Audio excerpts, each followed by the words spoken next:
DPAP ने announce कर दिया है अपने उम्मीदवार का नाम, तो हम जानना चाहेंगे कि अमीन भट्ट को का जो कैंडिडेचर है डीपीएपी ने उसे क्यों सबसे बेहतर माना।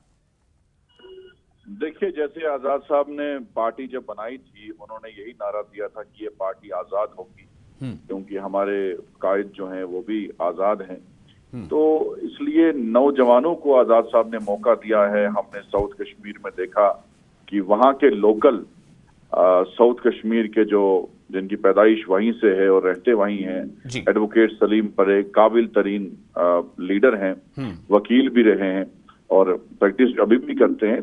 तो इसलिए आमिर भट्ट साहब जो हैं ये भी एक होटलियर हैं और इनका श्रीनगर पर्टिकुलरली में बहुत अच्छा असर है, एक अच्छा नाम है, एक अच्छा चेहरा है।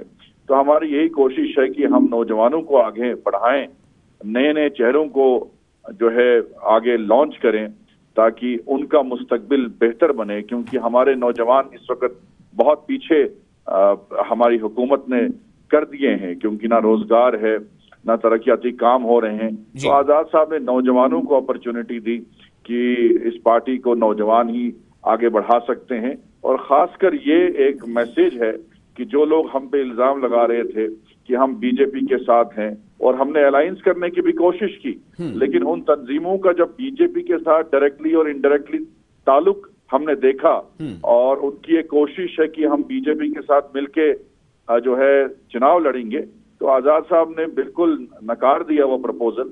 और आजाद साहब ने तो ये कहा कि हम लाइक माइंडेड पार्टीज के साथ जुड़ना चाहते हैं, लेकिन जब उनका कोई कनेक्शन बीजेपी के साथ निकला तो इसलिए हमने अलग चुनाव लड़ने का फैसला किस लिया। पार्टी की बात कर रहे हैं?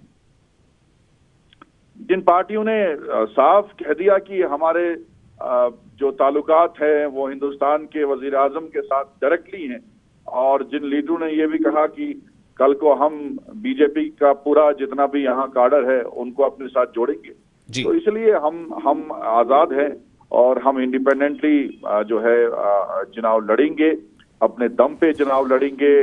नए नए चेहरों को सामने लाके आजाद साहब उनको जिम्मेदारी दे रहे हैं और उनको मौका दे रहे हैं।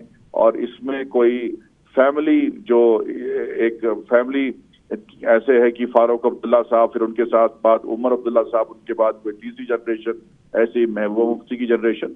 तो आजाद साहब ने इंडिपेंडेंट लोगों को मौका दिया ताकि वो आगे जो है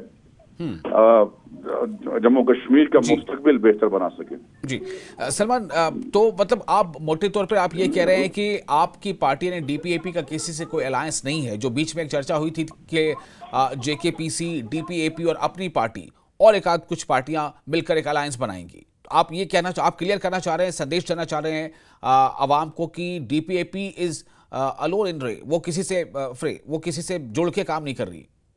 नहीं, देखिए, हमने कोशिश की थी क्योंकि उन्हीं लोगों ने हमें अप्रोच किया, लेकिन उनका प्रपोजल ऐसा था कि हम जो है डायरेक्टली इनडायरेक्टली, जैसे बीजेपी ने वहां अनंतनाग में कोई कैंडिडेट नहीं उठाया और बाकी जगहों पे मुझे लगा कि डीपीएपी जो है अगर डायरेक्टली बीजेपी के साथ जुड़ गई या इनडायरेक्टली जुड़ गई तो हमारा जो मकसद है, जो हमारी आइडियोलॉजी है, हम उसके साथ कॉम्प्रोमाइज नहीं कर सकते।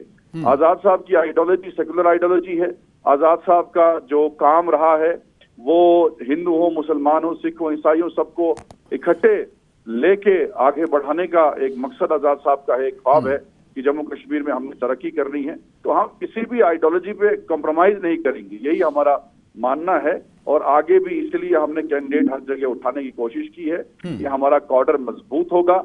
आने असेंबली के चुनाव में हम इकट्ठे होके, चाहे उसमें यूथ हो, चाहे उसमें एक्सपीरियंस लोग हैं, सबको मौका मिलेगा और हम इंशाल्लाह जीत हासिल करेंगे। तो अनंतनाग हो गया और श्रीनगर हो गया, तो आप जो बाकी सीट बची है उस पर भी बहुत जल्द उस पर भी हम करेंगे, वो एक दो दिन में हम उस पर फैसला देंगे। चलिए, बहुत शुक्रिया आपका। सरवार निजामी हमारे से जुड़े थे, डीपीएपी के प्रवक्ता।